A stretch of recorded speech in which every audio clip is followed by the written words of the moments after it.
जिंदगी जीना आसान नहीं होता, जिंदगी जीना आसान नहीं होता, बिना संघर्ष के कोई महान नहीं होता, जब तक न पड़े हथौड़े की चोट तब तक पत्थर भी भगवान नहीं होता।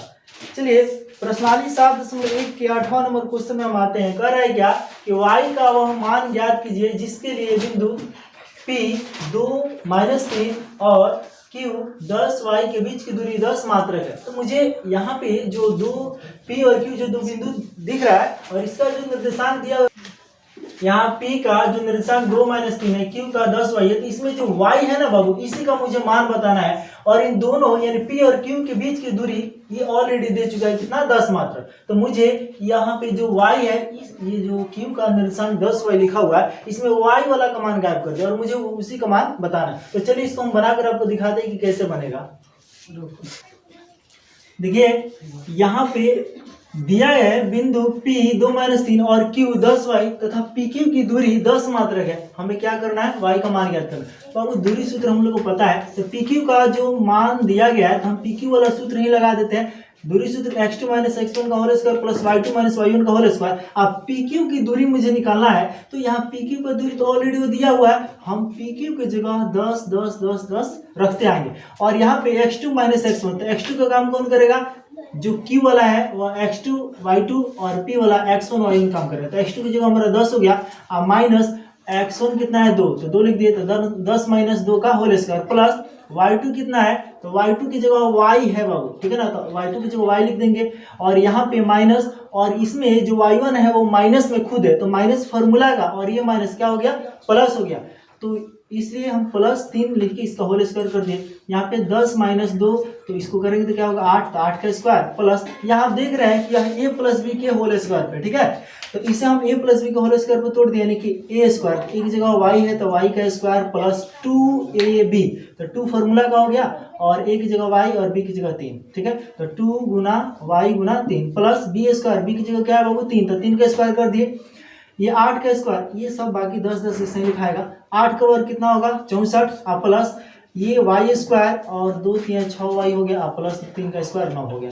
याद ध्यान दीजिएगा, इस कोष्ठ को हम तोड़ दिए यानी कि हटा दिए, तो 64 plus y square plus 6y plus 9।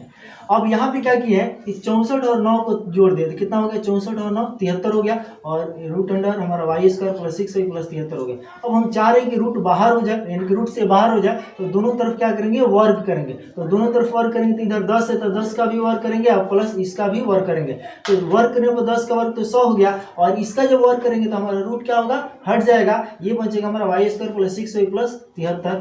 तो यहाँ पे हम क्या किए कि y square plus 6y plus 73, और ये 100 इधर है, तो बराबर के इस साइड में जब आएगा तो क्या होगा माइनस में होगा, इसलिए हम इसको इधर कर लिए, तो माइनस में 100 कर दिए, बराबर क्या हो जाएगा 0। यहाँ पे y स्क्वायर प्लस 6y, जब 100 में से 73 कटेगा तो माइनस में 27 हो गया, बराबर 0। और यहाँ से तो आपको आता है बीच वाले पदों को कैसे तोड़ा जाता है, तो शुरू और लास्ट में, तो 27 का क्या करेंगे बाबू आभाज्य गुणनखंड निकालेंगे। चलिए यहाँ निकाल के आपको हम दिखा देते हैं। 27 का जब आप आभाज्य गुणनखंड निकालिएगा, 3 और 27 फिर 3 निकाला, यहाँ पे ये दोनों 3 को एक साथ गुना करें तो 9 और 3, तो 9 में से 3 आराम से 6 बच जाएगा, और मुझे 6 चाहिए ही, और 9 3 27 भी हो जाएगा, इसलिए क्या किए हैं प्लस 9y और माइनस 3y किए हैं, तो 9 में से 3y किया तो 6y बच जाएगा ना, और यहाँ माइनस 27 बराबर 0। यहाँ पे क्या किए हैं कि इसमें और इसमें क्या है कुछ नहीं, तो हमें y तो दिख रहा है लेकिन इसमें 9 है इसमें नहीं है, तो y को सिर्फ कॉमन किए, यहाँ पे एक y बच जाएगा। यहाँ से ना आपको आता है बाबू द्विघात बहुपद आप लोग बनाए हुए हैं, ठीक है ना, y को कॉमन कर लेते हैं, यहाँ बच गया y प्लस y तो निकल गया, यहाँ बच गया 9।